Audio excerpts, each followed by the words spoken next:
Pastinya sudah tidak asing lagi dengan alat musik yang satu ini. Ya, alat musik satu ini bernama angklung. Mengenai asal-usul angklung, tidak ada petunjuk akan sejak kapan angklung digunakan.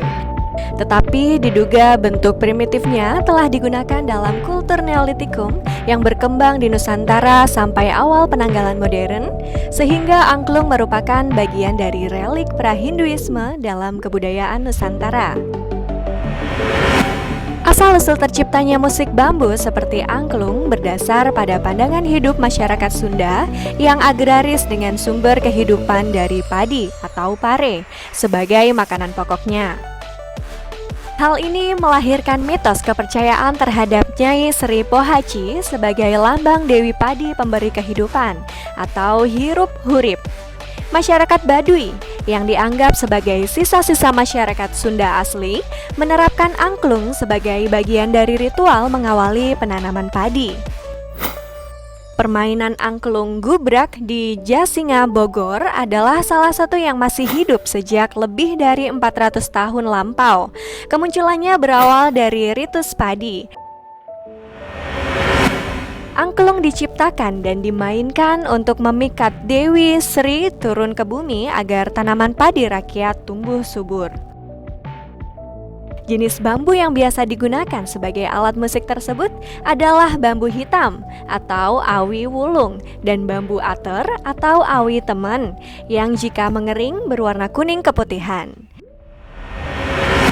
Tiap nada dihasilkan dari bunyi tabung bambunya yang berbentuk bilah tiap ruas bambu dari ukuran kecil hingga besar.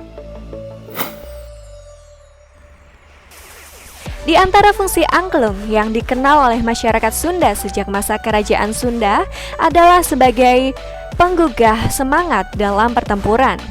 Fungsi angklung sebagai pemompa masyarakat masih terus terasa sampai pada masa penjajahan. Itu sebabnya pemerintah Hindia Belanda sempat melarang masyarakat menggunakan angklung. Pelarangan itu sempat membuat popularitas angklung menurun dan hanya dimainkan oleh anak-anak pada waktu itu. Dalam perkembangannya, angklung berkembang dan menyebar ke seantero Jawa, lalu ke Kalimantan dan Sumatera. Pada tahun 1908, tercatat sebuah misi kebudayaan dari Indonesia ke Thailand, antara lain ditandai dengan penyerahan angklung. Lalu permainan musik bambu ini pun sempat menyebar di sana. Bahkan sejak 1966, Ujo Ngalagena, tokoh angklung yang mengembangkan teknik permainan berdasarkan laras-laras pelok, salendro, dan madenda, mulai mengajarkan bagaimana bermain angklung kepada banyak orang dari berbagai komunitas. Sedangkan untuk jenis angklung sendiri mempunyai berbagai macam jenis, di antaranya angklung Kanakes.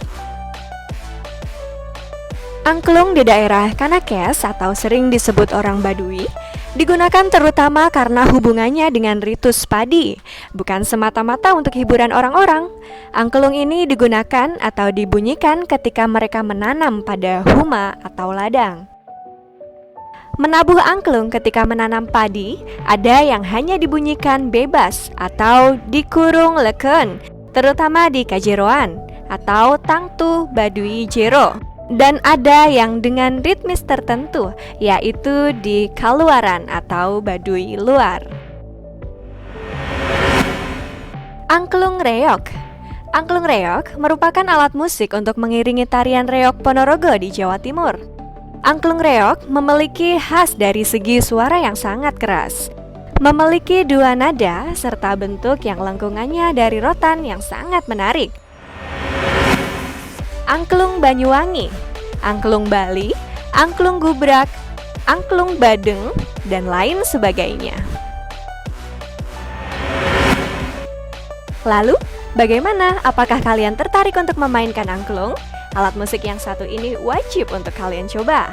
Semoga dengan adanya tayangan video ini dapat menjadi edukasi bagi anak-anak bangsa semakin mencintai Indonesia.